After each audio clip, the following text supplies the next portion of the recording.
Hare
Krishna. ओम ज्ञानतिमिरन्दस्य ज्ञानाञ्जनशलाकया चक्षुरुन्मिलितं येन तस्मै श्रीगुरवे नमः। श्रीचैतन्यमनोभीष्टं स्थापितं येन भूतले स्वयं रूपा सदा मह्यं ददाति स्वपदान्तिकम्। वन्देऽहं श्रीगुरो श्रीयुतापदकमलं श्रीगुरून् वैष्णवांश्च श्रीरूपं साग्रजातं सहगना रघुनाथान्वितं तं सजीवं साद्वैतं सावधूतं परिजनासहितं कृष्णचैतन्यदेवं श्रीराधा कृष्णपादां सहगना ललिता श्रीविशाखान्वितं च नमो विष्णुपदाय कृष्णपृष्ठाय भूतले श्रीमते भक्तिवेदान्त स्वामिन्निधि नामिने नमस्ते सारस्वते देवे गौरवाणी प्रचारिणे निर्विशेषा शून्यवादी पाश्चात्य देशकारिणे नमो महावदन्या कृष्ण प्रेम प्रदायते कृष्णाय कृष्ण चैतन्य नामने गौरकिसे नमः। श्री कृष्ण करुणा सिंधो दीनबंधो जगत्पते गोपेश गोपिका कांत राधा कांत नमोस्तुते सप्तकांचन गौरांगी राधे वृंदावनेश्वरी वृषभानुसुते देवी प्रणमामि हरिप्रिये पञ्चकल्पतरुभ्यश्च कृपा सिन्धुभ्य एव च पतितानां पावनेभ्यो वैष्णवेभ्यो नमो नमः। जय श्री कृष्ण चैतन्य प्रभु नित्यानंद श्री अद्वैत गदाधर श्रीवासादि गौर भक्तवृंद हरे कृष्णा कृष्णा कृष्णा हरे हरे हरे राम राम हरे। This morning we studied the first three verses where Krishna is encouraging Arjuna to hear. So now we'll proceed ahead to the fourth verse where Krishna is now beginning to describe his Aishwarya Jnana. So as I think we discussed in the previous class.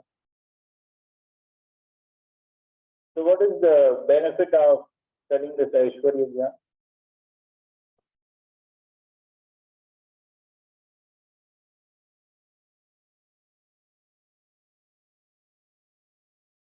What is the benefit of studying this Aishwarya Jnana?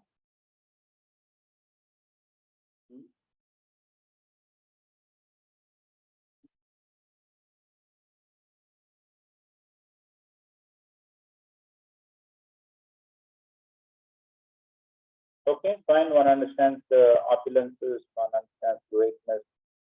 So, but if they, but you can, people say God is great, but they don't know how great He is.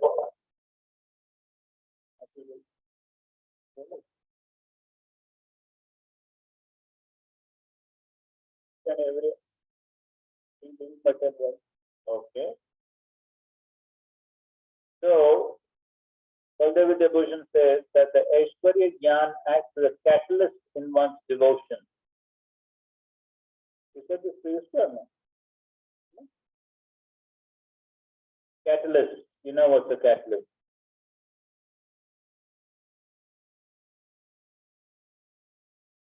You did chemical engineering? Chemical engineering? Good. So you should definitely. So this Aishwarya Gyan, understanding the greatness of the Lord, that increases devotion, because then the respect increases. When respect increases, surrender increases. So that's how the devotion increases by this Aishwarya Gyan.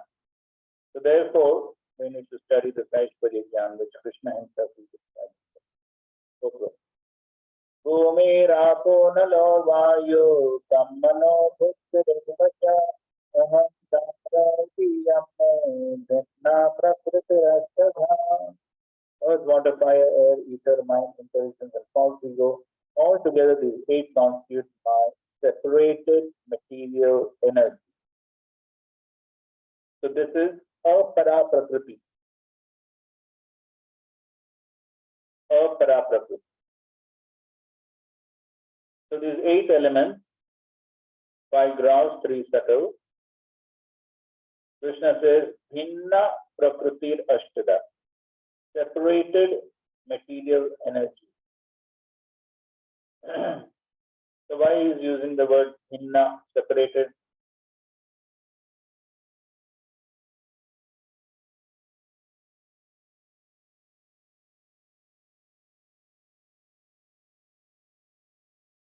And why did he bother to create them?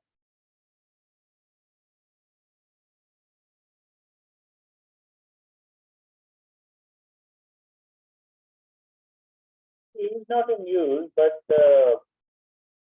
what's bothering about all?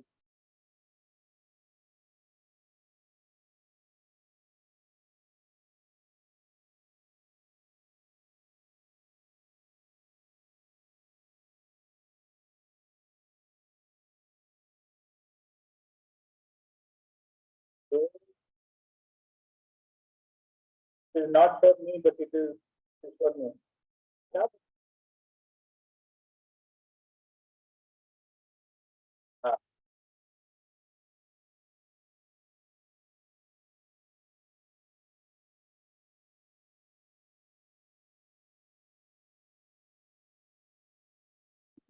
not directly. How is it? So, Bhinna means that he is not directly involved. So, Srila Prabhupada in some lectures has said that Krishna has given the power of attorney to the material energy to manage the material universe. You know, power of attorney? Yeah.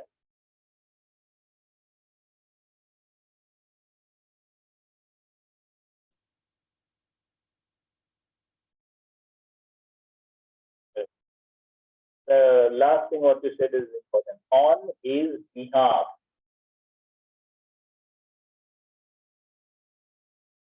That means he is not independent, correct? So on his behalf he is doing. So similarly, Chayeva Yasya Bhuvanani Vibharti Durga. So Durga Devi is Chaya. Chaya has independence? No. Chaya does not have independence. So similarly, Krishna has given that power to Maya Devi to manage the material. It's not directly involved. So Krishna is busy in the spiritual world on his truth and so on. So, of course, later on in the 9th chapter, we will see definitely he has full control. But at the same time, he has given that power to Maya Devi. So therefore, Hinna Prakriti. And also, even in the matter of creation of the material universe, Krishna is not directly involved. Therefore, in the first paragraph, Prabhupada quotes this verse from the Satvaka Tantra. speaking about the three Vishnus, Mahavishnu, Garbhodaksha Vishnu, Kshirodaksha Vishnu. So they are all the Purusha avatars, the expansions of this. And even they are not directly involved. So Mahavishnu, he glances on Pradhan to activate it. But even that glance is not direct. That glance also goes through Shambhu and then Parvati. So therefore, Lord Shiva and Parvati are more directly involved with the material universes. So that's how Krishna is not directly involved. That's why the whole thing is Bhinna. Okay. So there are these three Vishnus, and Srila Prabhupada is speaking something about the three Vishnus. And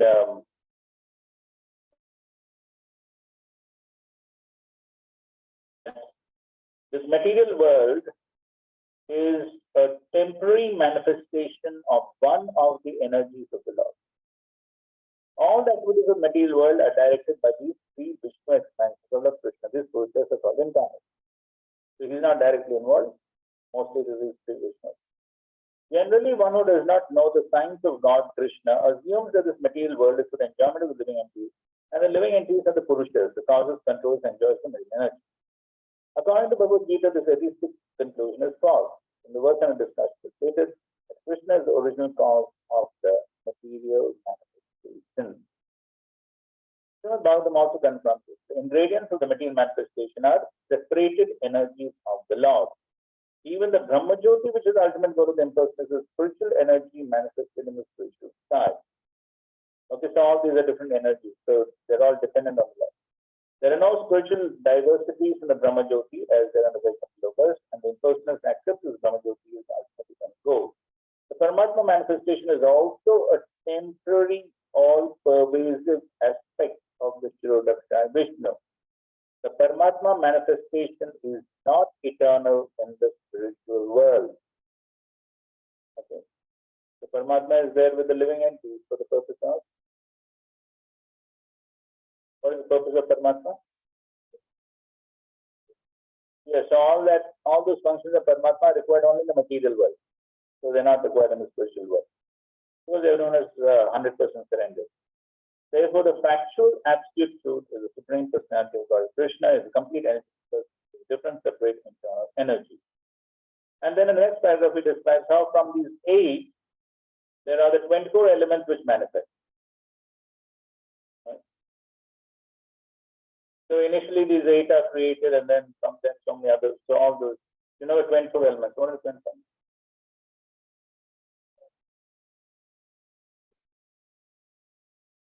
5 Jnanendriyas, 5 Karmendriyas, 5 sense objects,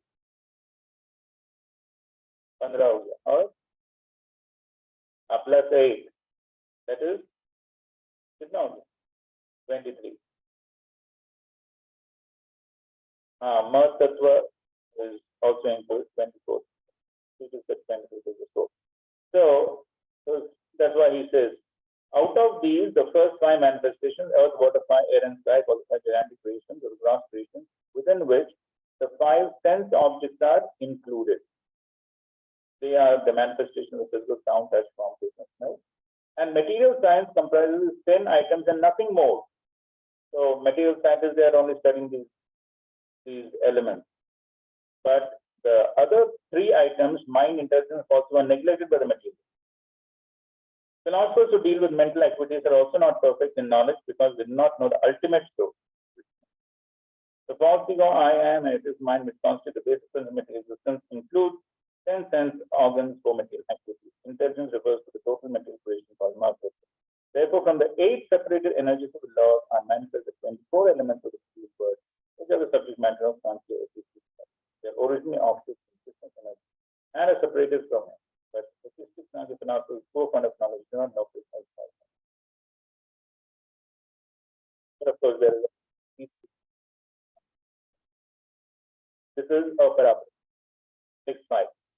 Apareyam mitasvanyam takritam vidhi netara jiva bhuta mahabaho jayedham dayate jagat Besides these, O my term, are another superior energy of mind, which comprises the living entities who are exploiting the resources of this material nature. So this is Paraprakriti.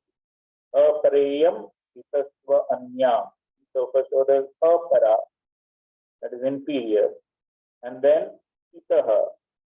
Besides this, there is Anyam, another Prakritim, energy, that is Param. Prakritim Vidhi Me Param. So that is Paraprakriti. And who is that? Jiva Bhuta. What are they doing? Yayedam Dharyate Jagat. So they are exploiting the Jagat, the inferior material energy.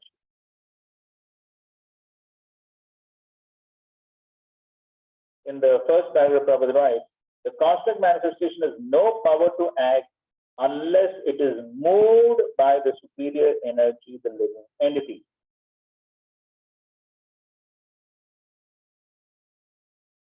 The sentence before that, the living entities are exploiting these inferior energies for different purposes are the superior energy of the Supreme Lord, and it is due to this energy that the entire material world functions. So the living entities have been described as superior, para. Why?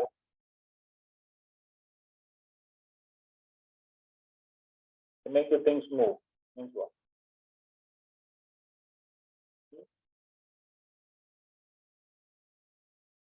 Give an example.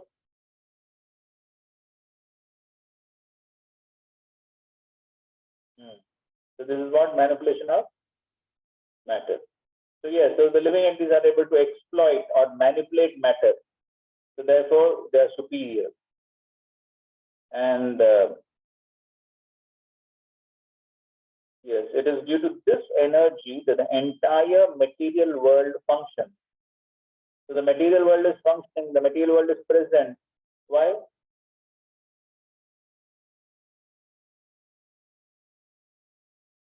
Why is the material world present? Yes, because of the basic tendency of the jiva to enjoy. So because of that only this material world is created. So therefore, dharyate. So the word dharyate, in one sense it means that the living entities are maintaining the universe in the sense that it is because of their desire to enjoy, therefore the material world is there.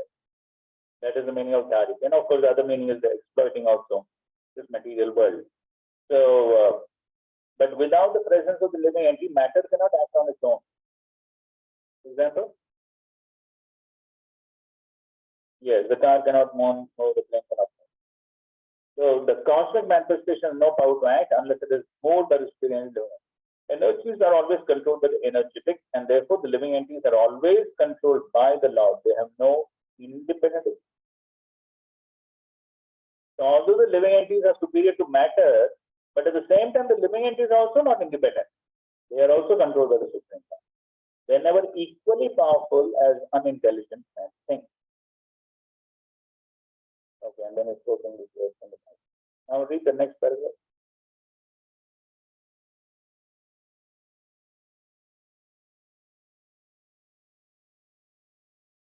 The Supreme Lord, Krishna, is the only controller, and all living entities are controlled by him.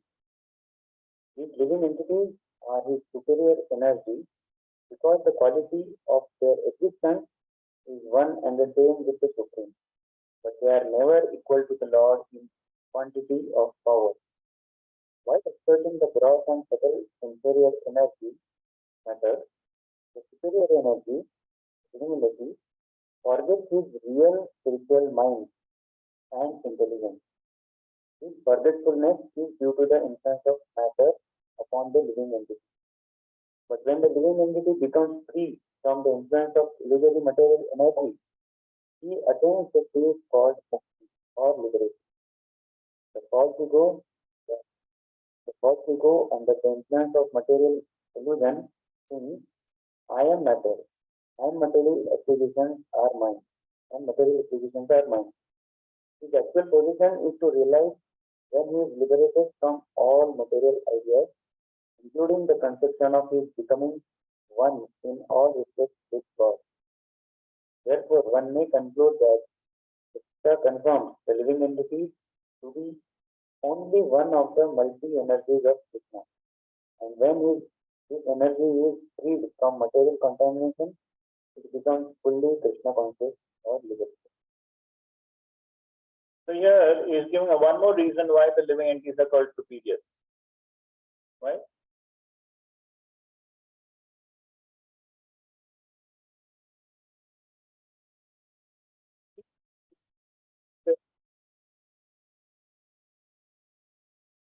Yes, they're qualitatively one with the Supreme.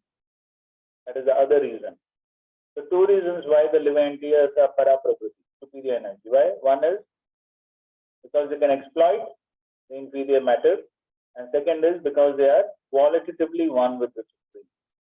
But while they're exploiting the gross and subtle inferior energies, at the same time, the matter is also being controlled by the personification of material energy. Who's that? Durga Devi. And so then she puts the living entities into illusion. When they try to enjoy matter, then she puts the living entities into illusion. Avarnatmika Shakti, Prakshepatmika Shakti. So by this, so when the living entities have a desire to enjoy independent of the Supreme Lord, then the material energy, and of course other demigods are also involved, Brahma, Shiva, they are also involved in covering the intelligence of the living entity. And then the living entities are influenced with the false ego, whereby they think, I am this body, and everything in connection with the body is mine. Janasya mohoyam aham. So this is what happens when the jivas, yes, they can exploit the inferior energy, no problem.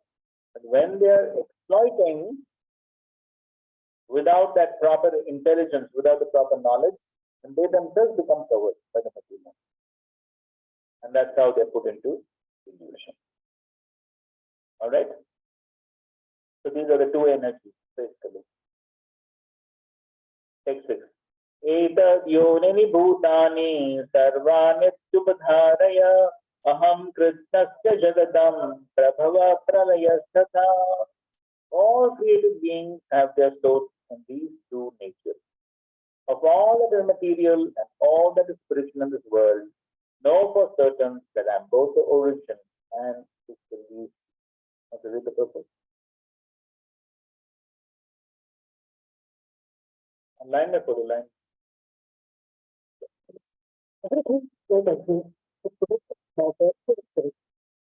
Spirit is the basic field of creation, and matter is the type spirit. Spirit is not created as a certain state of material development. However, material world is manifested only on the basis of spiritual energy. This material body is developed because spirit is present within matter. The child grows gradually to boyhood, and then the moment called as superior energy spirit holds present. Similarly, the entire cosmic manifestation of the genetic universe is developed because of the presence of the soul themselves. Therefore, spirit and matter is combined to manifest the genetic universal form are originally two energetic laws, and consequently, Lord is the original cause of everything. Experimented part and parcel of the Lord, namely, living entity, the cause of this character. This practice, identity, as it cannot be the cause of a big universe. Or if it is universe, soul, as it is soul, the tree is the cause of both a big and small soul. This is the original cause of Pankaj. This can earn the other research. This is the Jnana, with respect to Jnana. Yes, so etad yonini bhutani sarvani. So here, Krishna is saying that frankly, everything that exists is basically a combination of these two energies, para and apara. So there is spirit and there is matter. So everything is a combination of these two. And so therefore, unless there is spirit, matter cannot grow. Just like the child. So if the child is born dead, then the body does not grow. So therefore, the practice of abortion is condemned. So what is their understanding? Why they sanction abortion?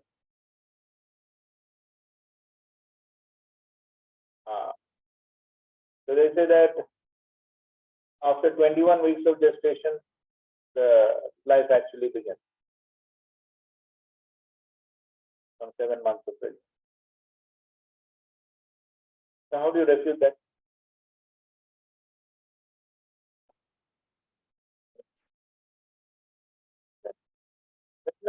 Till then, how did it grow?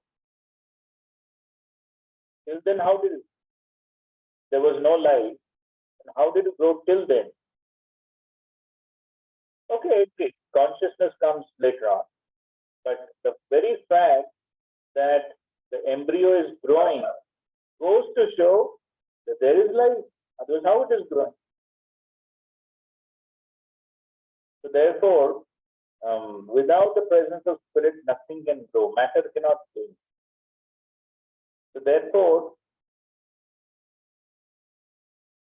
Srila Prabhupada speaks about the theory of chemical evolution. That everything came from chemicals. Somebody got a Nobel Prize for that. Anybody knows who was Nobel Prize? So anyway, many lectures Prabhupada says that so this person was giving a lecture in California and Bhakti Swarup Damodar Maharaj was present. And after the talk, so Maharaj asked him, so you say that everything comes from chemicals. So if we give you the chemicals, can you produce life? So what was the answer? That we cannot say. Or they will say in future will post it or not. So what is the example Srila Prabhupada gives to prove that it is not that life comes from chemicals, but from life chemicals come. Life produces chemicals.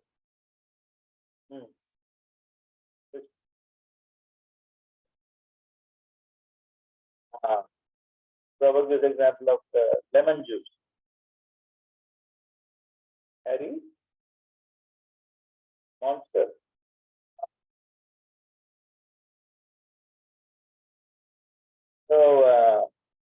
So from in each lemon tree there is so much of citric acid. So from one lemon tree one can get tons of citric acid. So why? Because the tree is alive. Because tree is alive, therefore so many lemons and then so much of citric.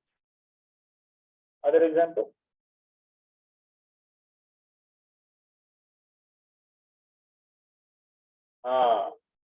Correct.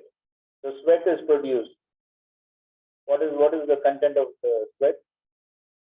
Yes, basically sodium chloride.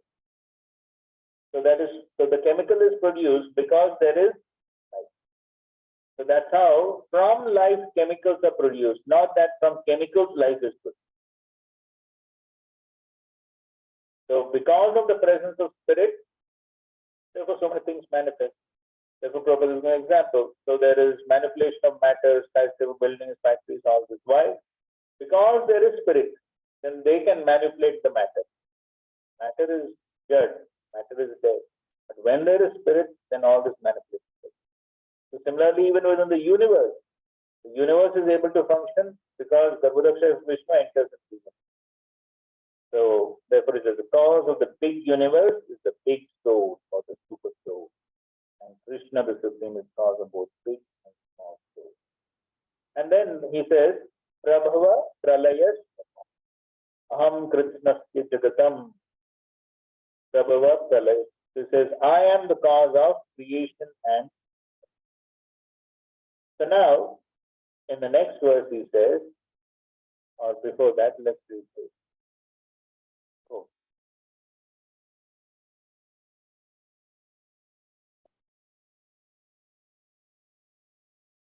The conclusion is, as Krishna says, that the material elements are different products of my energy. As we produce our body, and just like this hair is growing because I have got the energy. I do not know what is that energy, how it is growing. I do not know, but it is a fact. I have got a reserve energy by which the hair are growing. The nails are growing. The body is changing. But as soon as I leave this body, there will be no more hair growing, no more nails coming. This is very easy to understand. That as my energy is producing matter in this body, similarly it is Krishna's energy which is producing this metal body. This is the right conclusion. Okay, so hair are growing, nails are growing, the red crop is becoming trees. So all this is changing place because there is an energy. So that is of course coming to the soul.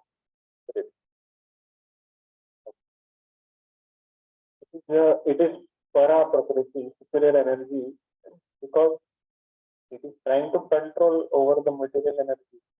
Every one of us, we are trying to control over the material energy.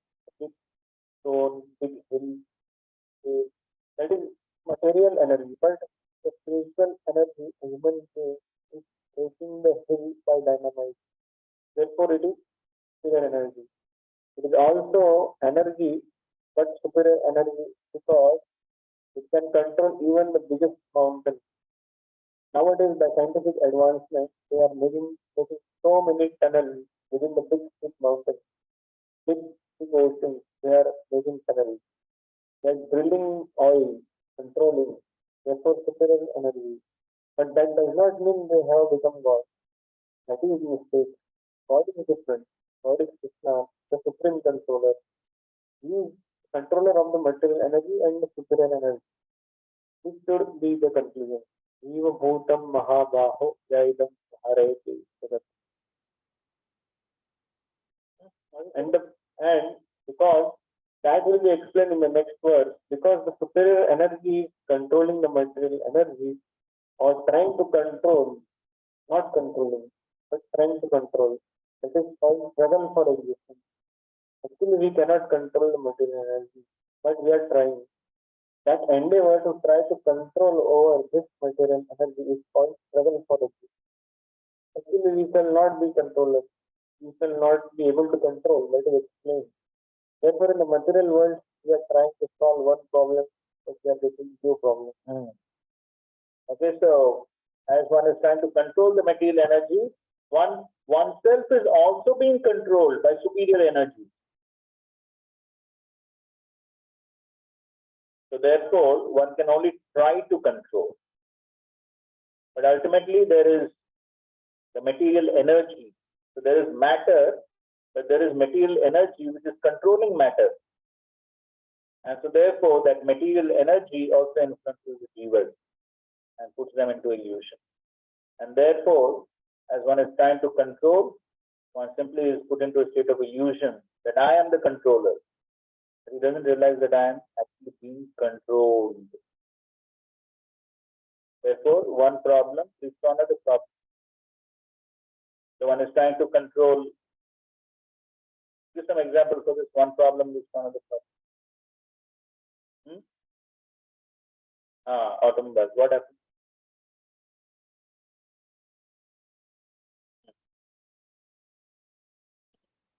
So one problem.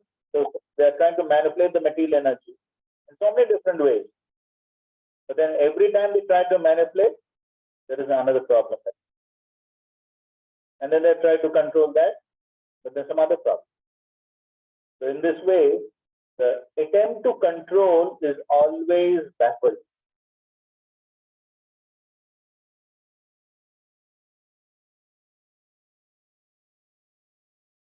Okay. Now coming to the sample. Matta parataram nanya kinchit asti dhananjaya mai sarvam midam totam sutre manigana iva. O conqueror of world, there is no truth superior to me. Everything rests upon me as pearls are strung on a thread. So in the previous verse, the Lord said that He is creator and destroyer, Prabhava, Pralaya. So now in this verse, He says that He is also the maintainer. Matta parataram na anyat kinchid asti. So there is no truth superior to me. That means everything comes from me. Everything comes from me, everything rests on me.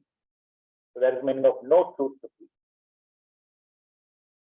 So he is explaining how he is the maintainer. So for that, he is giving an analogy. Mai sarvam idam protam.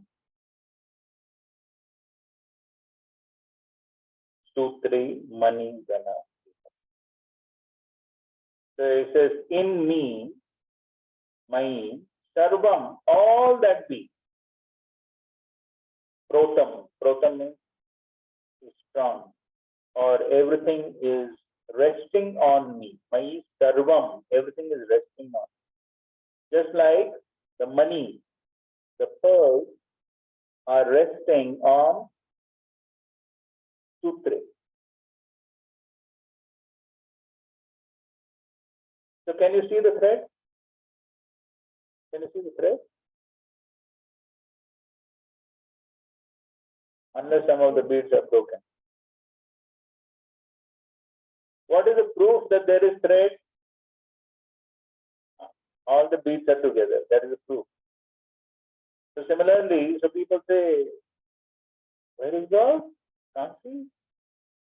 What is the proof?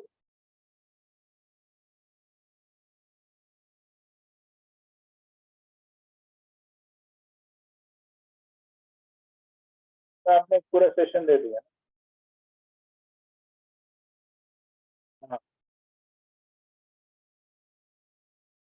You're expert. So the point is that though one cannot see, but by studying material nature, by studying the material world, one can see that there is somebody who is maintaining everything. So that's what he's saying, that I'm maintaining everything. Therefore, everything is functioning in perfect order.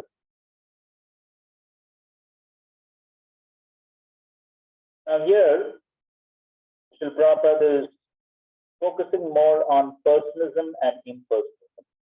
There is a common controversy over whether the supreme absolute truth is personal or impersonal.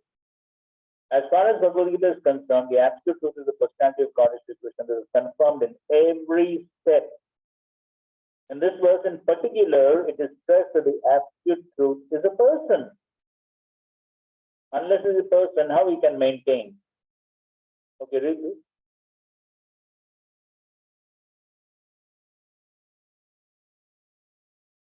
In the previous verse, Krishna told Arjuna that he is a creator and a destroyer. Now, Krishna explains that he is also the maintainer. Krishna maintains everything, but no one can see him. The stars are strung on an unseen thread. All the universes are being maintained by Krishna, who is also unseen. This is also a way to understand Krishna. He is not only creates and destroys, but also he is the potential that is holding everything together. Yes. So unless Krishna is a person, how is he able to do all these activities? Only a person can do. Can somebody who doesn't have a form create or maintain? Only a person creates, right? This building. Who created?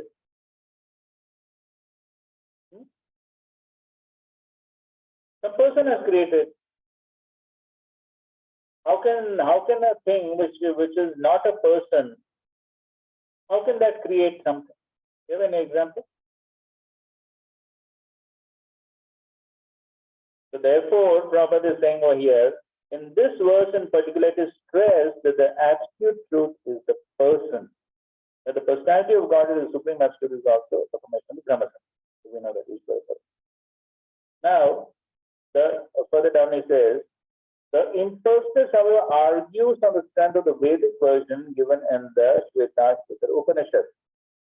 So he's quoting there, Tato yad uttarataram tat arupam. So the word is coming there, arupam. Right? Therefore, and then after that, the impersonalists put more stress on the word arupam. But this arupam is not impersonal. It indicates the transcendental form of eternity, bliss, and knowledge. That means what? Not material form. The word arupam means not material form. And then he's quoting verses from the same Upanishad, Shvetaswara Upanishad, to show that the Supreme Absolute Truth is a person. That's how, just in the same Upanishad, apparent contradictions seem to be there. And that's how those who are not in the proper line of discipline succession and don't have proper knowledge, then they get confused with all this. And they can never come to the proper conclusion. Because then when one is not following parampara, then it's all mental speculation. They interpret words according to one's own intelligence, which is mostly influenced by the Yoga. And then one gets all wrong. So here it said Arupam, but then here these two verses, so you see, Vedaham Esam Purusham Mahatma. The word Purusha is used. And similarly, the last line of the next verse, Penidam Purnam Purushena Sarvam. So therefore, Prabhupada is quoting these two verses to show that the Supreme Lord is a person, Purusha. From these verses, one concludes that the Supreme Absolute Truth is a Supreme Personality of God. It is all pervading with multi-energy, both material and spiritual. Okay, read this comment.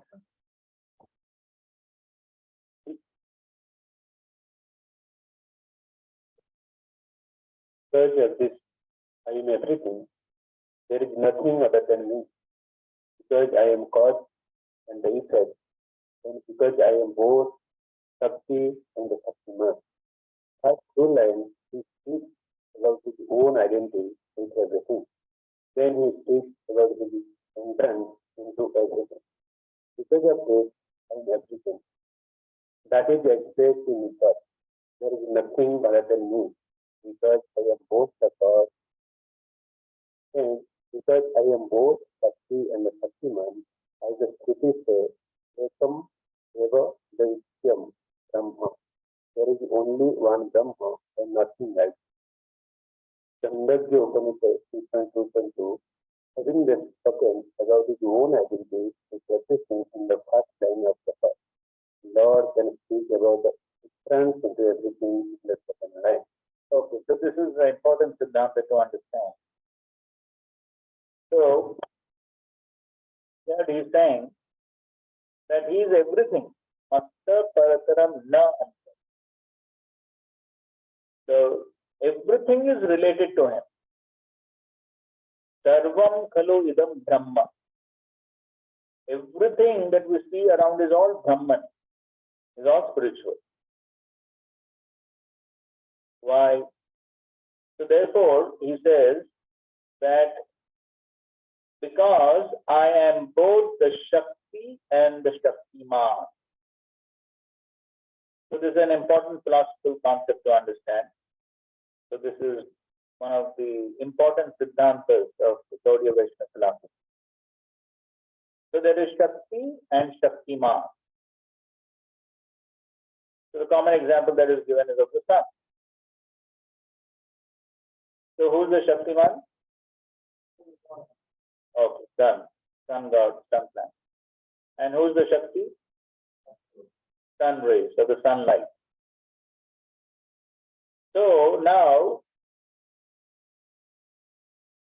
we can say that there is no difference between sunshine or the sun rays and the sun. Correct? Okay, in one sense. Okay, whichever sense that is. So you prove your point.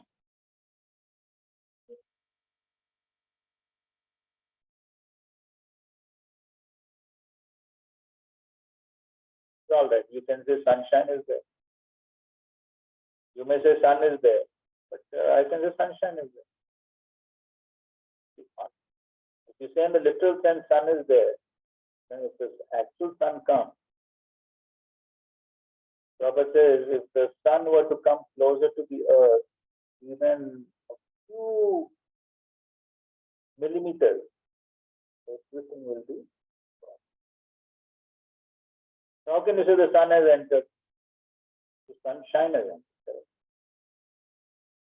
But still, there is no difference between sunshine and the sun.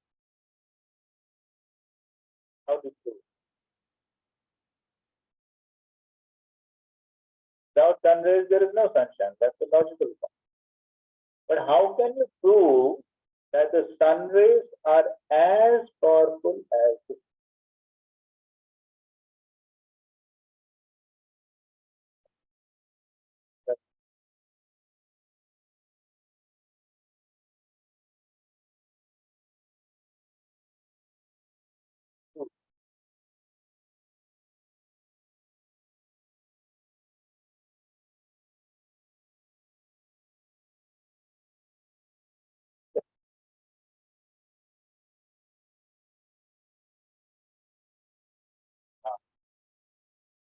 Right. Just focus the sun rays, if you paper below the convex lens, then the sun rays burn. That means what? The sun rays are as powerful as the sun. This is a perfect example. Yes, Chandan, क्या बोल? Okay, can't go. Sorry, we are not doing.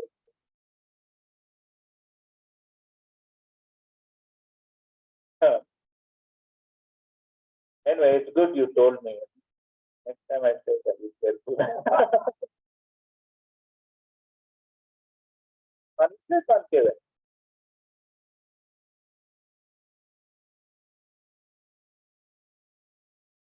सब engineer बैठे हैं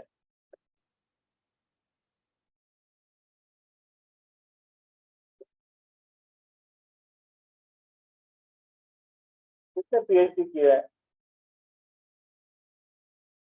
हाँ? Front PhD किया क्या?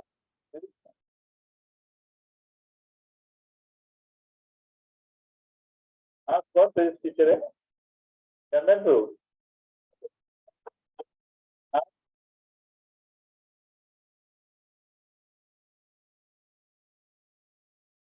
तो both are physics teachers तो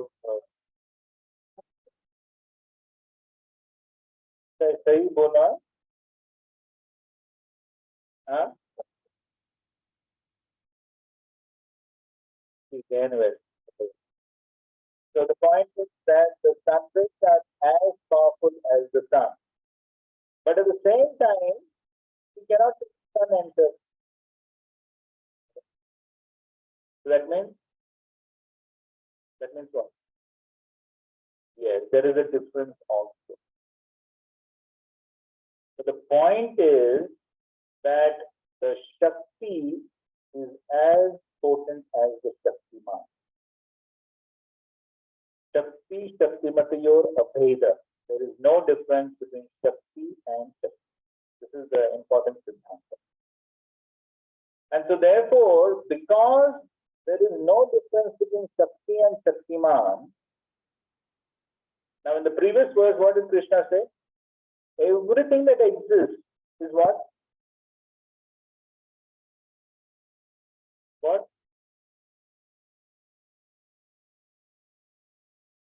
This verse, what is it?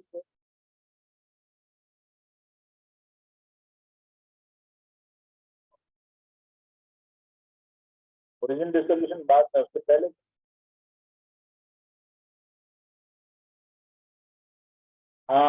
so everything is a combination of para and apara prakriti.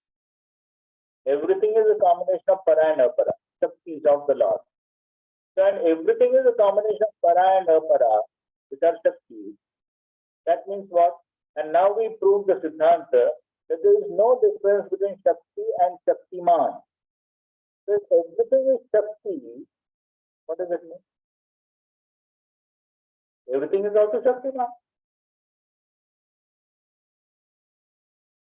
Everything you see around is Shakti, agree? Everything is Shakti, you agree or no? Everything that you see around is combination of Paraprakriti or Paraprakriti. What is what? Which Prakriti? Or Paraprakriti. Okay. Then if you see a cat, what is that? Combination, para and apara. So can you see something which is beyond or which is not within this para and apara? Can you give an example? Something which is not either para or apara? No, correct? Everything is basically para and apara. Everything is Shakti of the Lord. And because there is no difference between Shakti and Shaktiman, so therefore, we can also say that everything we see around is also Krishna. Because there is no difference between Shakti and Shakti. That is what he is saying here. First two lines he speaks about his own identity with everything, then he speaks about his entrance into everything. Because of this I am everything. There is nothing other than me, because I am both the cause and the effect, and because I am both the Shakti and the Shaktiman. Same thing, Shakti, Shaktiman, cause, effect. Just like there is a sun. What is the effect of the sun? Okay, sunshine. The effect of sun is sunshine. What is the cause of the sunshine? Sun. So everything that we see is basically cause and effect. Cause and effect. Or Shakti and Shaktiman. Basically a combination of these. So because there is no difference, and there's also another Siddhanta in terms of cause and effect, it is said that the cause is always present in the effect. Cause is always present in the effect.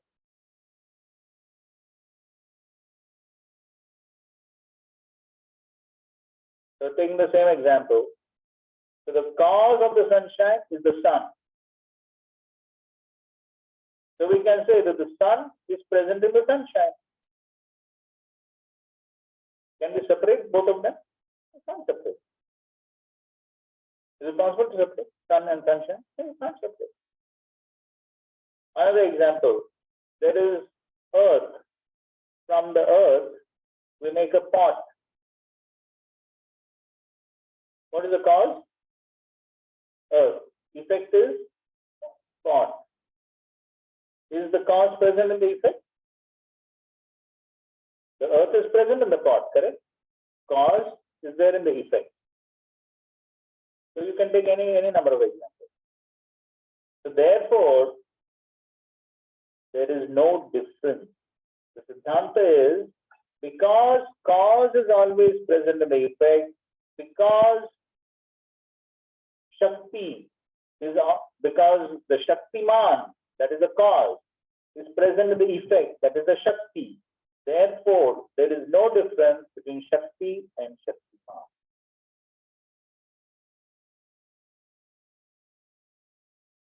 Is it clear? Therefore, we say everything is Krishna's energy, but Krishna's energy is not different from Krishna. Therefore, we can also conclude that everything is Krishna.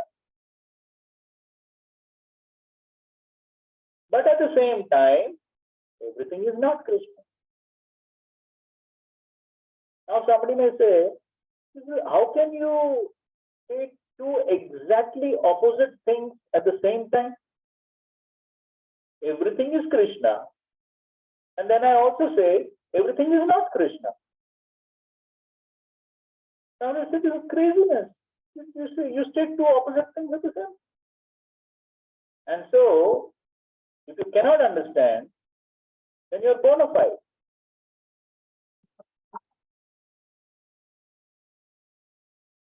Because it is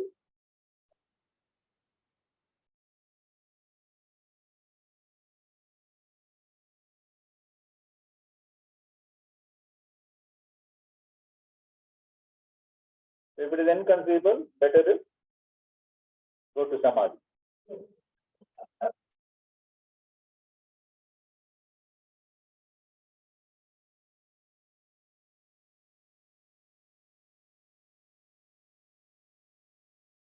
You understand something?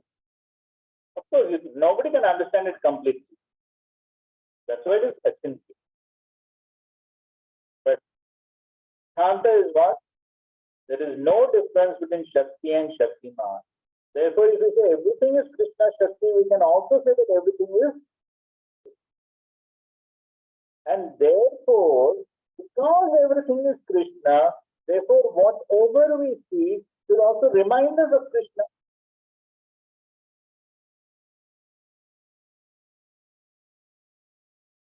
Okay. Now, Prabhupada, give some more examples. So just like we heard Srila Prabhupada's recorded lecture. So in the Bhagavatam class, tomorrow we'll play Prabhupada's class, correct? Recorded lecture. So then if somebody asks later on in the day, so who gave today's class? What you said? Was Prabhupada present there?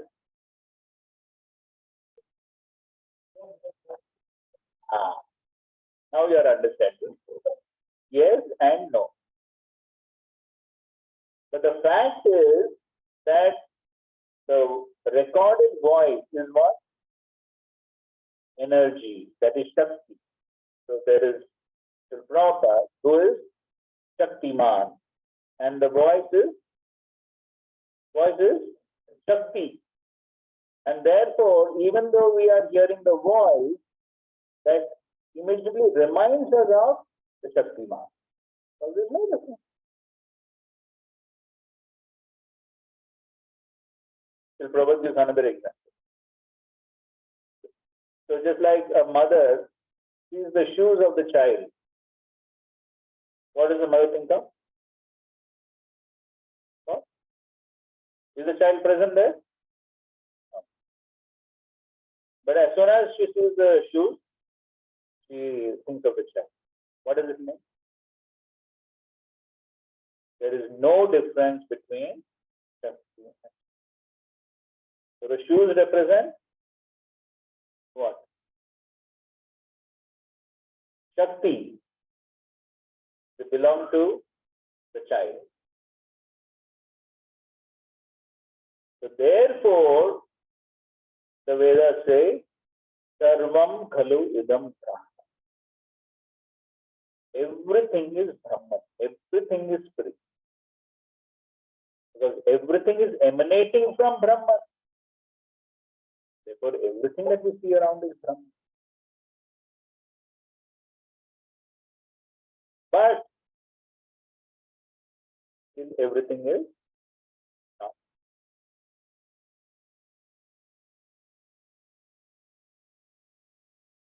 And that is where the Mayavadis go wrong. So they think everything is Brahman. Therefore, we can worship anything and everything. Because everything is Brahman. Therefore, even though everything is Brahman, everything is Krishna, everything is God, but still everything is not God. And everything cannot be worshipped as God.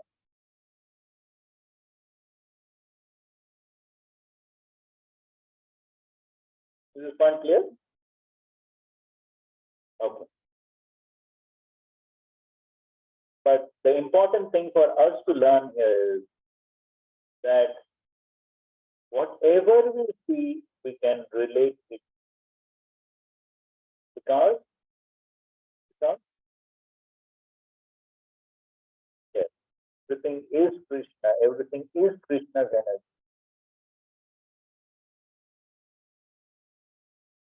Now, having established this Siddhanta in this verse,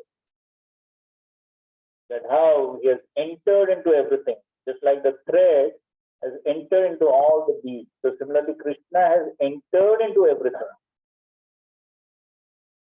So the Shaktiman, the cause enters into the effect. So therefore, to establish the Siddhanta now, Krishna himself gives a few examples. That's all towards the next section. So that's verse 12. Krishna describes how he is the essence of it. Next page. रसोऽहमप्सु Kaunteya प्रभास्मि शशिसूर्ययोः प्रणवः सर्ववेदेषु सप्तके पौरुषं दृष्टु. O son of Kunti, I am the taste of water, the light of the sun and the moon, the syllable Om of the Vedic monsters, and the sound of the abilities of man.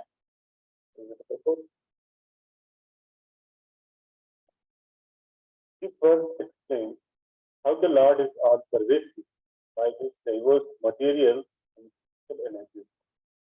The Supreme Lord can be preliminarily perceived by his different energies, and in this way, he is realized personally. As the demigod in the sun is a person and is perceived by his all-pervading energy distancing. So the Lord, although in his eternal abode, is perceived by his all-pervading diffusive energy. The taste of water is the active principle of water. No one likes to drink seawater because the pure taste of water is mixed with salt. Attraction for water depends on the purity of the taste, and this pure taste is one of the energies of Lord. The impersonalist perceives the presence of Lord in water by taste, and the personalist also glorifies the Lord for his kindly supplying tasty water to quench man's thirst. That is the way of perceiving the Supreme. Practically speaking, there is no conflict between personalism and impersonalism. One who knows God knows that the impersonal conception and personal conception are simultaneously present in everything, and there is no contradiction.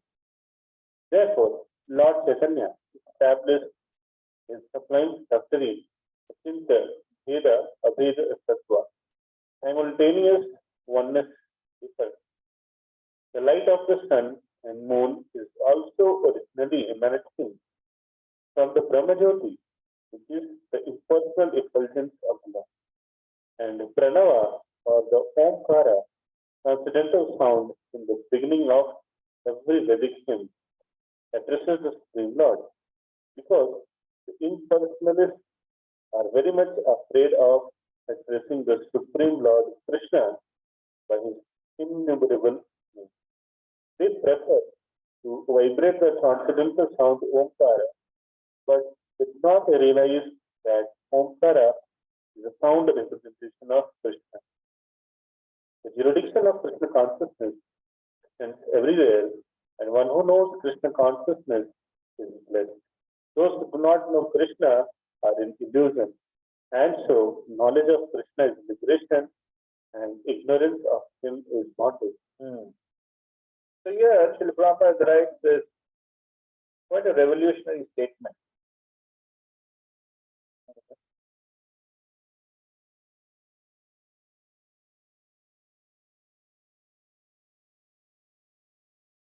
Yes. There is no conflict between personalism and impersonalism. Since time immemorial, they are fighting. And Srila Prabhupada says there is no conflict. Then why they are fighting? So what is the problem?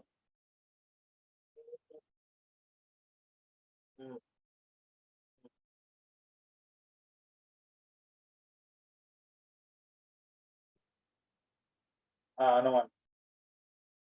So what is the problem here? That is the problem with the elephant. But what is here?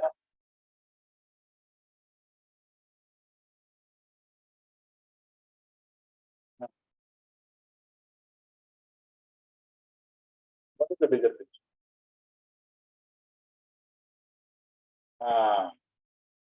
So why the conflict arises?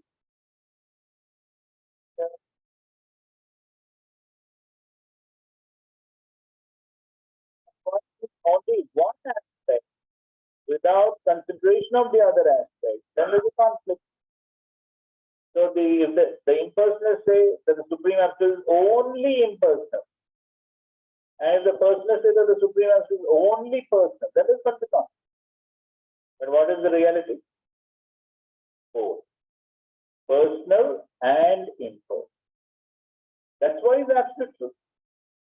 The absolute truth means he must have everything within and without us. Everything must be there. Then only he can be called absolute truth. So if we say that the absolute truth is only impersonal, we are limited. If we say the absolute truth is only personal, that is also limitation.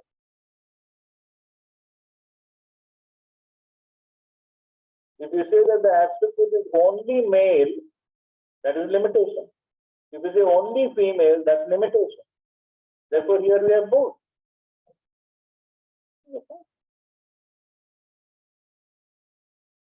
So what exists around to be there in the life.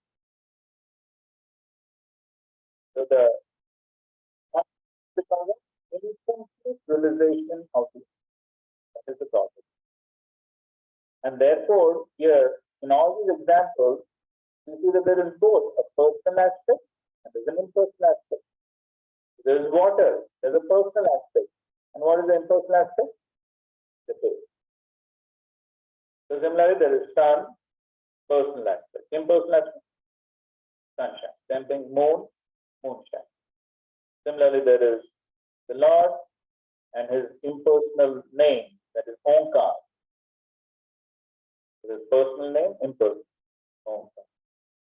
So similarly, there is Shabda. So there is sky, you can see the sky. So there's a personal aspect. So there's an impersonal aspect of that. What is that? Sound. So in this way, everything has a personal aspect and there's an impersonal. But all of them, the personal aspect and the impersonal aspect, all of them are coming from Krishna. Krishna is the cause of the cause and the effect.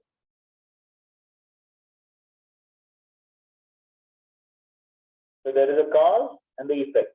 There is sun and sunshine. There is moon and moonshine. There is water and space. But Krishna is the cause of all causes and effects.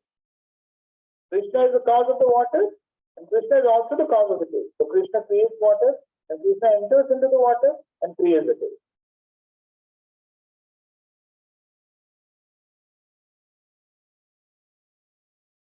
So what can be separated from?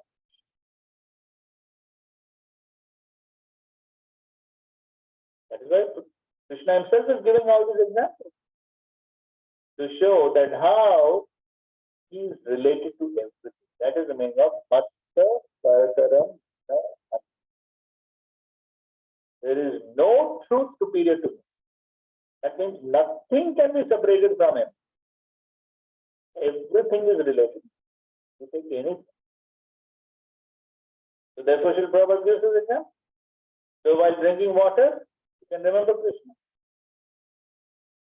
And even if a drunkard, when he drinks wine, if he remembers Krishna, then his Krishna consciousness with him. So even the drunkard can become Krishna.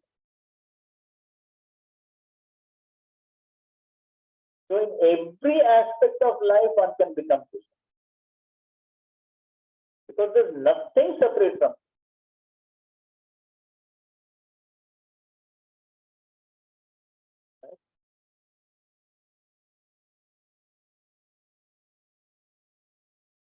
Okay, proper lecture, please.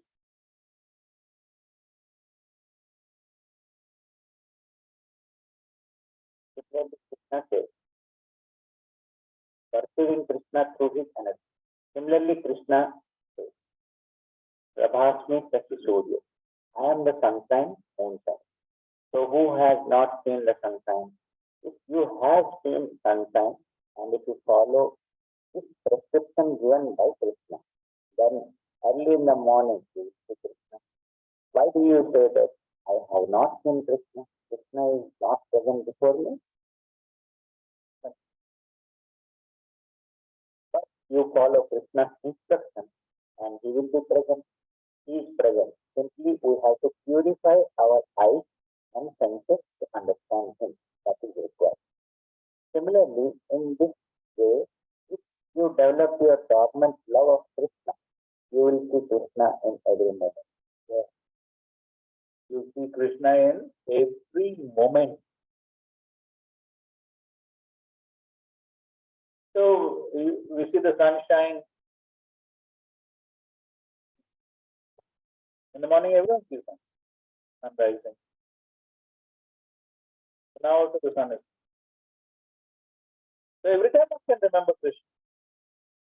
When one sees the moon, one can remember Krishna. One can see Krishna in every moment. But for that, of course, you have to develop your dormant love of Krishna. But you follow Krishna's instruction and he will be present.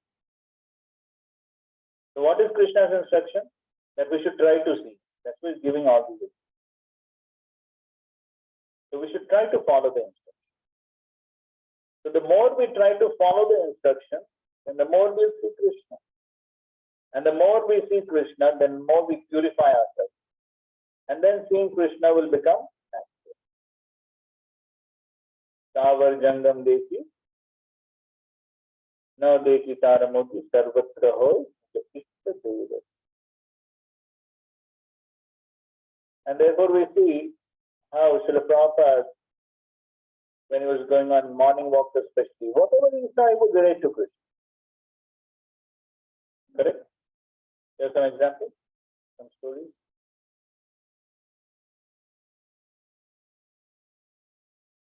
Please and Paris.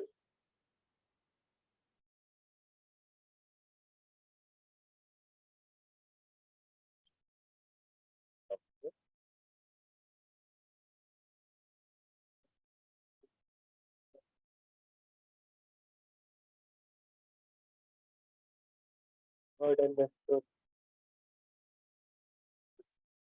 big bird.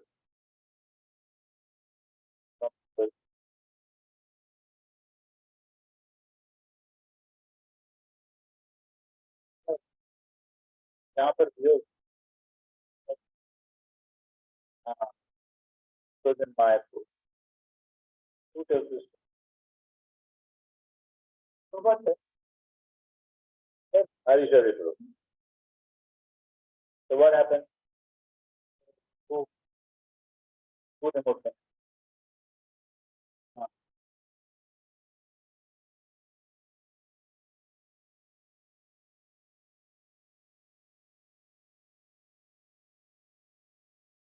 So I think Amit Gomez.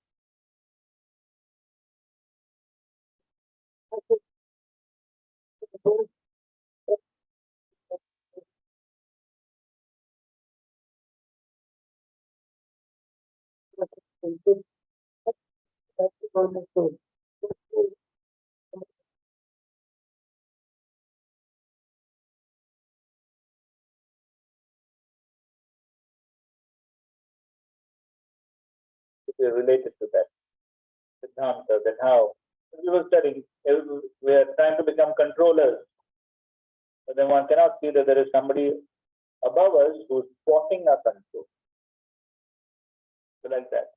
You may have heard of how on a morning walk, to the proper was a cold morning, the water in a pond had turned into ice. You heard that?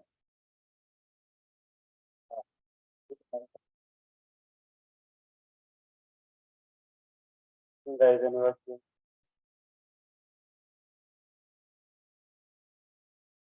The natural tendency of water is to flow. Correct. Right. So first of all, of course, we ask the devotees.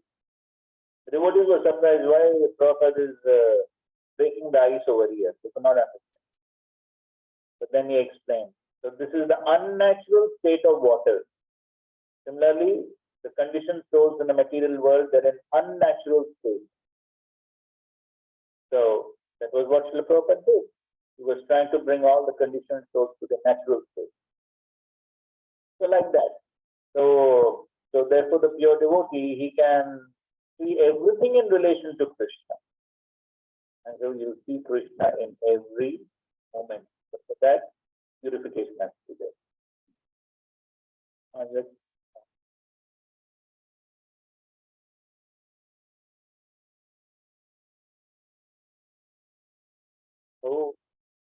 gopis pursue Krishna, is there any difference between Brajvasis living for Krishna and yogis pursuing Krishna? Is it related in this? Because this is a universal reason. So when we hear the gopis also imitated Krishna, seeing Krishna. Okay? But there is not, their reason is not. Gopis are like here on the personal form, they don't go, but yogis can support us. So what's the difference? So one understand that it's actually law. So Yes, so therefore that verse, Savar Jangam Na Deki Daramurti Sarvatra Ho Nija Itta Deva Spurti. So this is applicable to the Uttamadhikari Mahabhagavad. So the Mahabhagavad does not see the thing per se, he says Krishna. But the yogis may understand that, okay, this is energy of Krishna. They may understand it philosophically. But the Mahabhagavad doesn't understand it philosophically. He sees Krishna everywhere. But the yogi, or even we as sadhakas, may try to understand these things philosophically. That this is energy of Krishna, energy is coming from Krishna, energy is not different from Krishna, therefore everything. So we may understand it philosophically. But as far as the Uttamadhikari is concerned, gopis are concerned, then there is no philosophy there. It is just prema. Premanjana Surita Bhakti Vilochana Santa Sadaiva Hridayeshu Vilopanyanti Yam Jnana. So what do they see? Jnana. So it is not like the yogis who may think that, okay, this is universal form of Krishna, this energy of.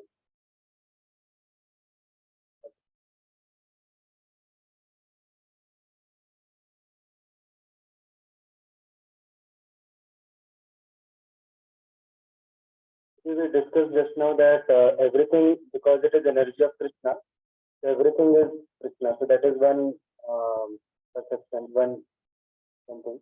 And another thing is that we say that Krishna's name and Krishna's paraphernalia, all these things are non-different from Krishna.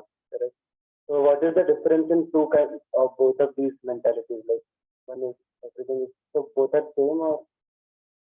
So when we speak of Krishna's name, form, pastimes, they are absolute.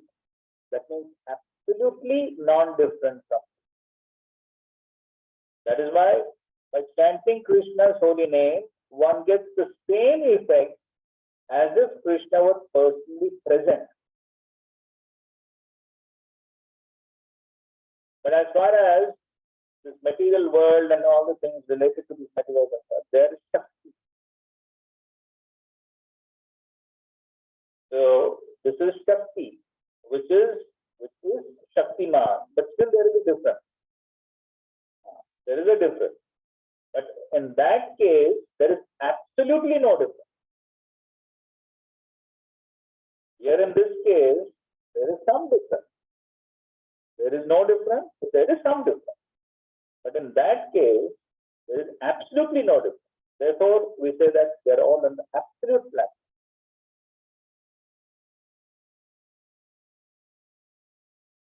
So by chanting Krishna's name, one gets the same effect as if Krishna were actually present. Darshan of the deity is as good as seeing Krishna. Hearing Krishna Katha is as good as Krishna being present. That's kind of absolute. No difference. So here we cannot say that holy name of Krishna is equal to Krishna by Achintya Bheda. No, there is no bhed and abhed. It is only abhed. There is no bhed.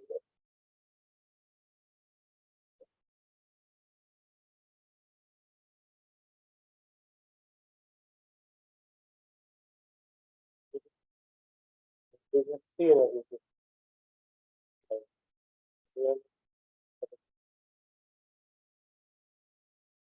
The whole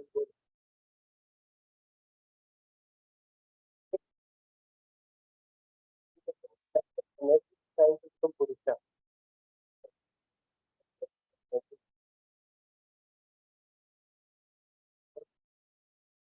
So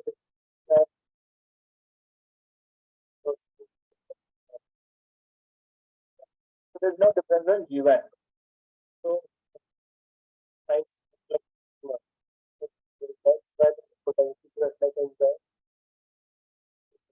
Second question is because two lords are absolute. So Radha is Radharani. I thought she's energy of the Lord. Actually, to be honest, you have absolute.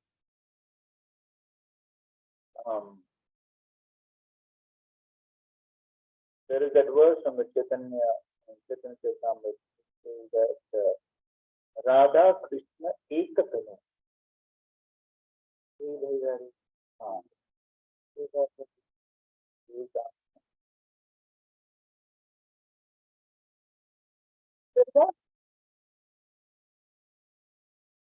Because Radha and Krishna are one basically. Eka Atma. Why? Shaktiman. Shakti and Shaktiman, correct? Nagini potency. So she is Shakti. Radha is Shakti. Krishna is Shaktiman. There is no difference between Shakti and Shakti. And so therefore, they have separated only for the sake of enjoying pleasure. Otherwise, they basically one.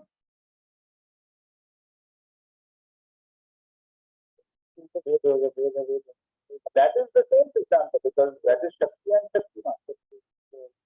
Like we are quality same with God, but we are not God. We are Shakti. Similarly, that is also He is God. He is absolute truth. But he also So Prabhupada writes in a purport in the second canto of the Bhagavatam that Srimati Radharani is the feminine counterpart of the masculine.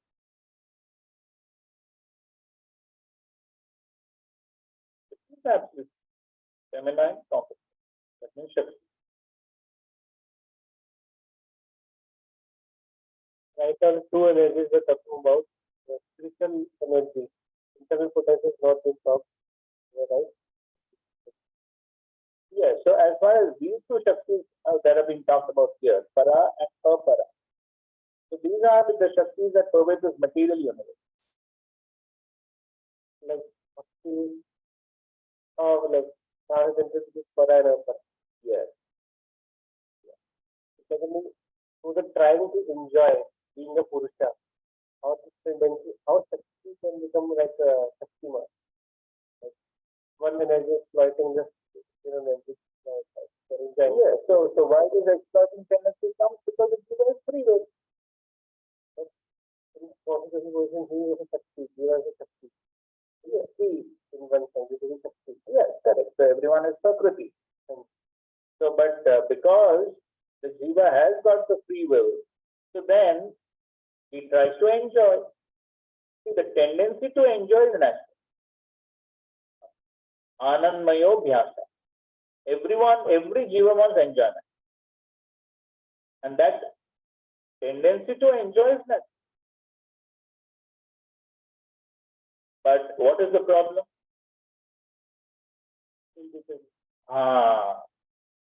Krishna bhule ki bhogavanta kare. Forgetting Krishna when the Jiva tries to enjoy. But the real way to enjoy is by serving.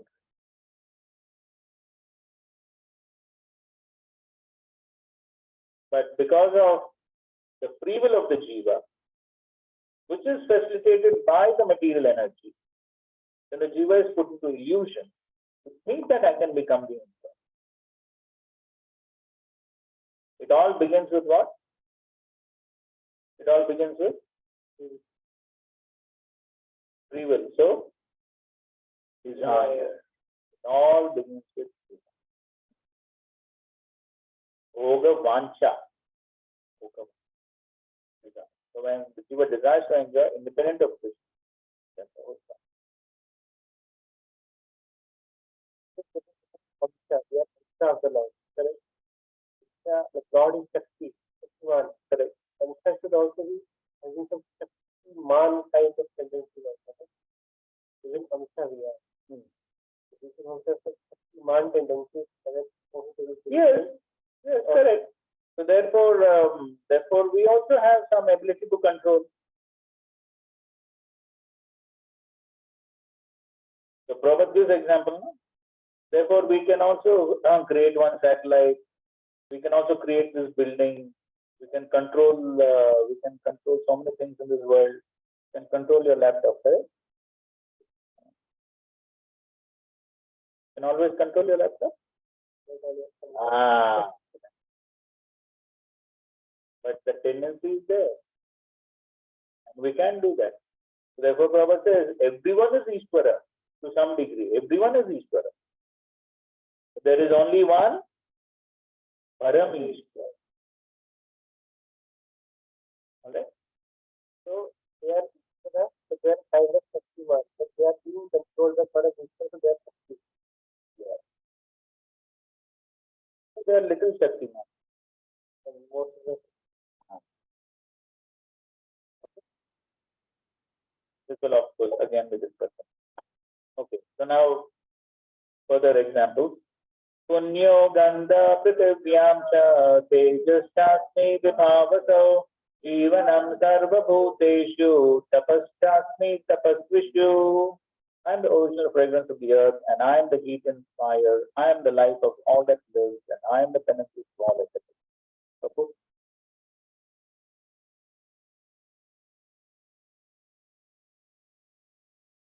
Punya means that which is not decomposed. Punya is original. Everything in the material world has a certain fragrance, as the fragrance is in a flower, or in the earth, in water, in fire, in air, etc. The uncontaminated fragrance, the original fragrance, which permeates everything, is Krishna. Similarly, every done some editing. The book is it says flavor.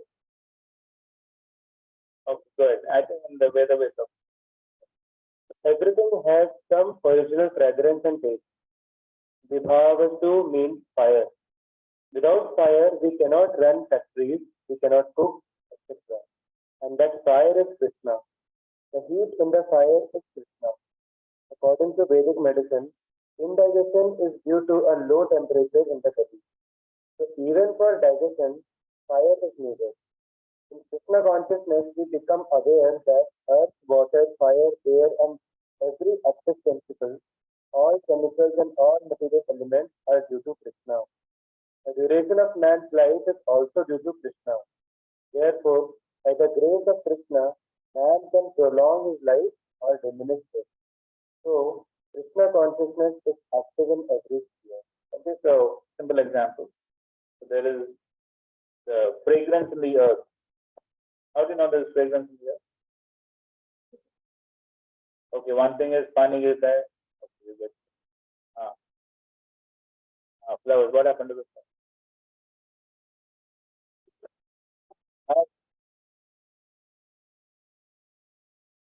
Did I stand from it? Gross. Okay, fine. So,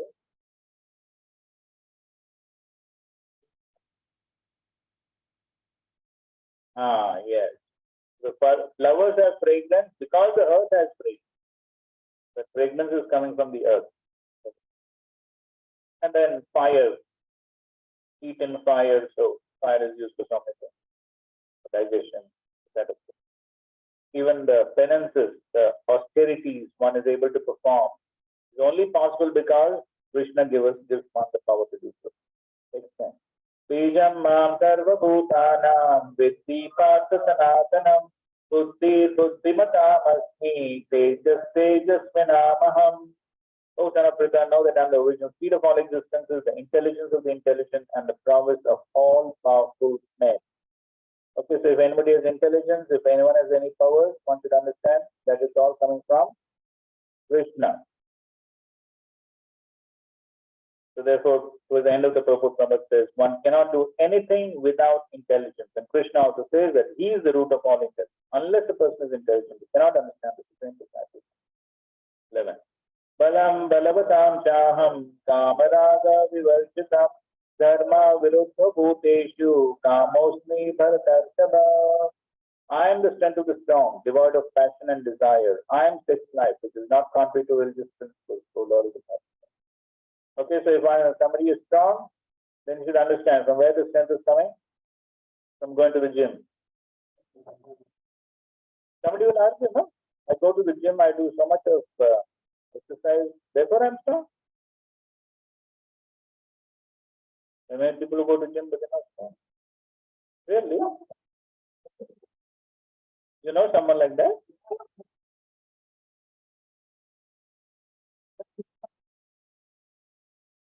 Okay, possible. But what is a better way to understand that? That even if one goes to the gym, still he has to understand that the strength is not mine. You can get, now we'll see if Prabhupada's one like this. You can get paralyzed, then where all the strength will go? One moment, all this, you may be going to gym for the past 20, 25 years. You will paralyzed.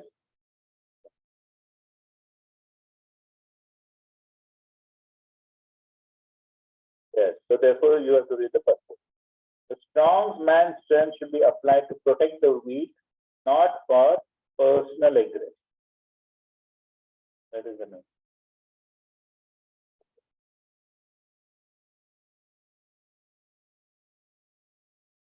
Balam balavata kama raga vivarjitam. Basically, it means that the bal somebody has is not meant for misusing. Misusing for one's kama and raga. Misusing for one's passionate desires to become attached. No, sir. If one has strength, then the strength should be used for protecting the weak. That is the proper use of strength. So when there is a proper use of strength, then one can say that, okay, that strength is Krishna. If it's misusing, then that is a misuse of strength. But ultimately the point is that it's Krishna who is giving the strength. Because without Krishna sanctioning it, no one can. And then similarly, sex life, according to religious principles, should be for propagation of children, not otherwise. So if because it is according to dharma, and today morning we heard, dharma to sakshat bhagavat. So when something is according to dharma, the laws given by God, then that is as good as sex life. Ye chaiva satvika bhava rajasa tamasasya matta eveti tan vidhi natvaham teshu te mai. Know that all states of being, either of goodness, passion, by my energy. I am in one sense everything, but I am in you. I am not under the control, I am not under the most of material nature, but they are on the contrary, are within me. So Krishna is the cause of three modes. That's where it is from Tamas. Matta eveti. They are me. But at the same time, it is no way ham teshu. But still, Krishna is independent of the three modes. And Prabhupada gives an analogy in the purport. For instance, under the state laws, one will be punished, but the king, the lawmaker, is not subject to that law. Similarly, all the modes of material nature, goodness, passion, ignorance, are emanations from the Supreme Lord Krishna. But Krishna is not subject to material nature, therefore he is nirgun, which means that these gunas are modes also issuing from him, do not affect him. That is one of the special characteristics of Bhagavan, or the Supreme Personality of Godhead. Can you give some examples to prove this Siddhanta? The modes come from Krishna, but Krishna is not affected with them. Any past time? Okay, that's analogy. Okay, Prabhupada is already Prabhupada has given that example of the king.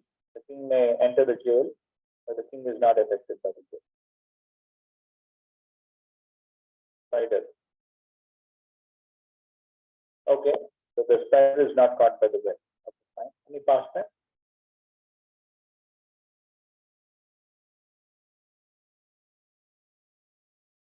Whatever.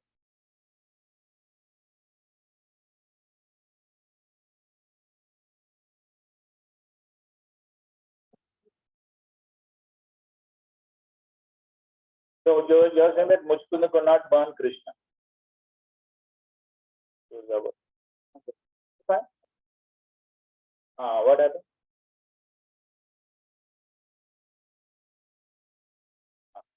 Correct. So that everybody. Brahma and Shiva, they became influenced by the modes, but Vishnu was not influenced.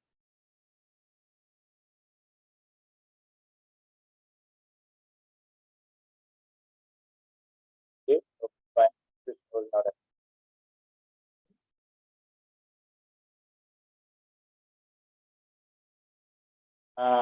Yes, yes. Arjuna's eyes were like copper. So we were going to say that.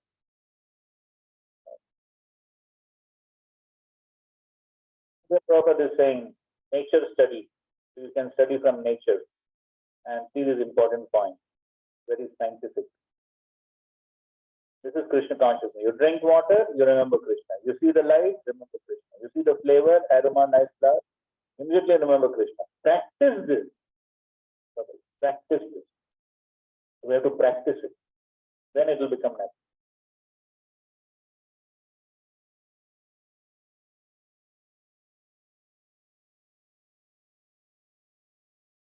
This is good. Read.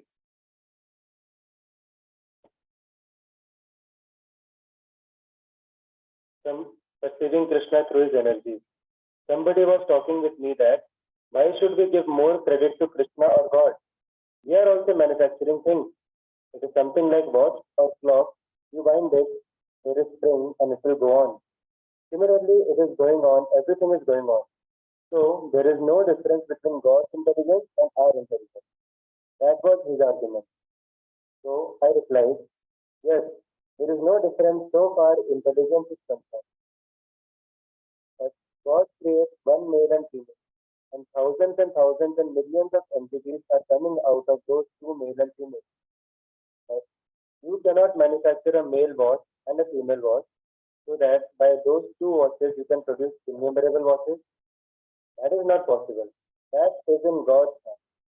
So you have to prepare each and every watch. Whereas if God wants to manufacture watches, then he will make one male and one female.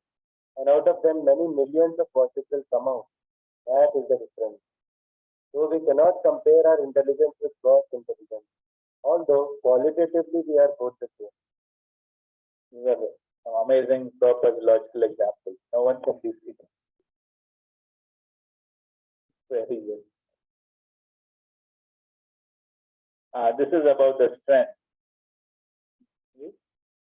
Okay, first one.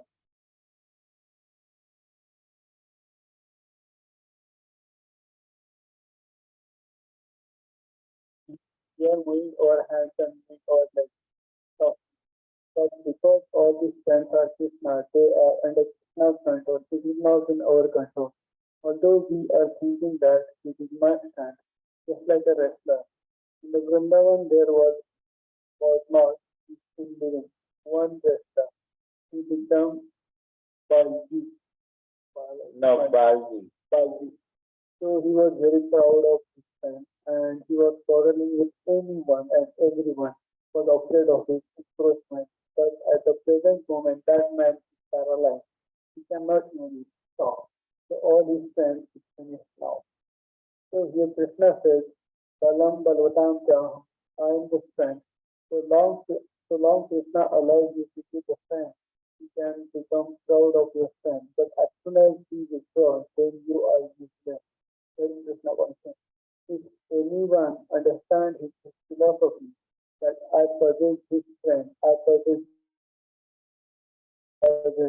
certain situation, rituals, but they are all Krishna's gifts. Actually, I do not possess anything. Krishna has given them to use, and he has given privilege and me to use it. But I must know that these things are possessions of Krishna. This is Krishna consciousness. Yes. So the important lesson to learn from all this is there is no need to be proud of, because whatever one has, whether it is strength, intelligence, talent, skills, wealth, education, whatever one has to understand that this is Krishna's gift. Rather than becoming proud, one should be grateful for the gift. So if we are not grateful, we misuse, then it will be taken away. So there's no need to be proud of anything in this world, because ultimately everything is given by Krishna as a gift. So if we are grateful, use it in Krishna's service, then that's glory.